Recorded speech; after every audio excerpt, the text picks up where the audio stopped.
An index record in genealogy helps us to quickly access the records we need to help climb our family tree. We use search forms, key in information about an ancestor, and magically records appear, right?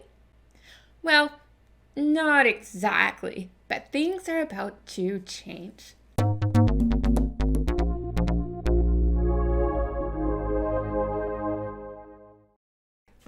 Howdy, I'm Devin Noel Lee with Family History Fanatics, where we help you learn about DNA, climb your family tree, and write about your ancestors' stories. Today, we're going to talk about FamilySearch and the new changes on that platform. An index is only as good as the information that has been inputted into that index. If mistakes happen by the original record creator or the person who created the index, we often have trouble finding our ancestors. Now, genealogists have had some creative hacks to work around the trouble of our poorly indexed records, but FamilySearch is here to help us solve some of our problems on their platform. They recently announced that we can edit our indexes. Before I tell you how all of this exciting new changes work, be sure, if this is your first time here, to hit the subscribe button. And if you're a frequent viewer, please hit the thumbs up button. I'm really excited about the fact that we can start editing the indexes to the images that we can find on FamilySearch. So right now you see here my great-grandpa, George Joseph Geisler. Now make sure you pay attention to how his last name is spelled.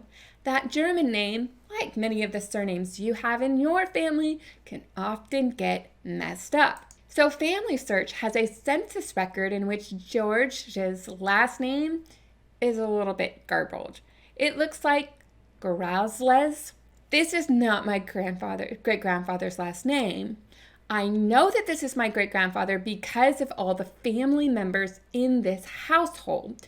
So where did the mistake in the last name come from? Was it the indexer or was it the person who created the record? Well, if you can see right here above my head, you can see that the last name really looks garbled. In fact, hallelujah for the indexer of this record trying to figure out what that last name might be. But again, because I know the people in this household, and I also know where my grandfather was living at the time of the census record, and I found his neighbors. I also found the name of the street that he was living on.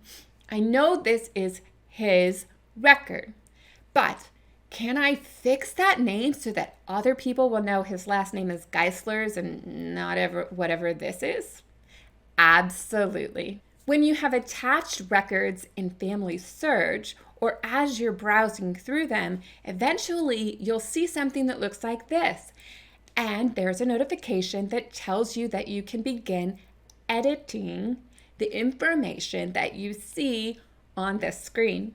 For now, you can only change the names, either the first name, the initial, the last name, or the surname. In the future, we might be able to fix some of the other information that appears on this screen in this index. How exciting is that?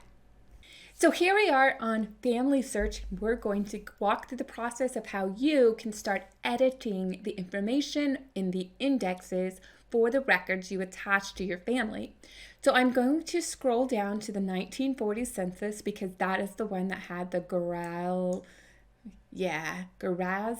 I don't even know if you can even say that name.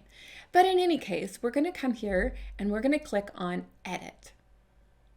Now, I can zoom in to my record and make sure I'm on the right record. There's George. And his given name is George, but we're going to change it to Geisler.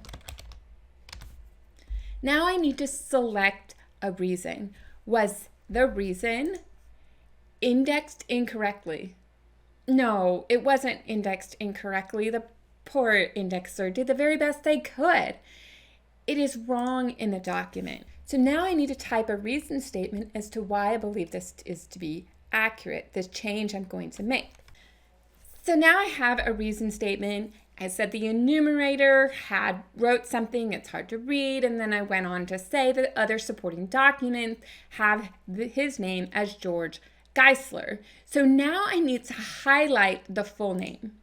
And I'm going to go over here. I clicked on the highlight full name, and I'm going to drag a box right there for George. When I release the mouse button that I used to draw this box, I can click Save. Now look at the magic. It says, would you like to change all of the surnames at one time for Evelyn, Margie, George, and Robert?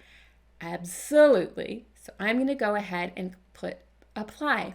Now, if at any time I didn't want the surname to be applied to everyone in the household, I can just check and uncheck this box right here. But I'm going to go ahead and do it once. Isn't that awesome? And press apply. Now, it may take a few minutes for that to take effect, but you will eventually see that his name says George Geisler, but the previous edit is George Grazlis. And what happens is FamilySearch is going to maintain the original indexed entry as well as the changes that you make. So now both names will be searchable, but I'm excited that finally we'll be able to, in a few moments, type in George Geisler into search, look for the 1940 census, and see his name spelled in that way. Because this is a new feature, if you're watching this video in the fall of 2019, some of the records that you want to change cannot be changed just yet. So hang tight and know that the feature will be rolling out for many of our records. You just are going to have to be just a little more patient until the feature can be implemented in all the records we want to change. So I really hope you will give editing indexed records a try, and know that sometimes if there's just a poorly indexed record because the indexer saw M-E-R-R-Y, Mary as in Merry Christmas, instead of M-A-R-Y as in the Virgin Mary, then you can just make that change as well. So there's a lot of opportunities to fix the names. Eventually we'll be able to fix all of the names, and ultimately we'll be able to fix some of the extra information as well. So go give this a try and come back and tell us how it went. Let us know if there's any other questions you have about editing your records on FamilySearch. Don't forget to subscribe and check out some of these videos to help you learn more about your family history.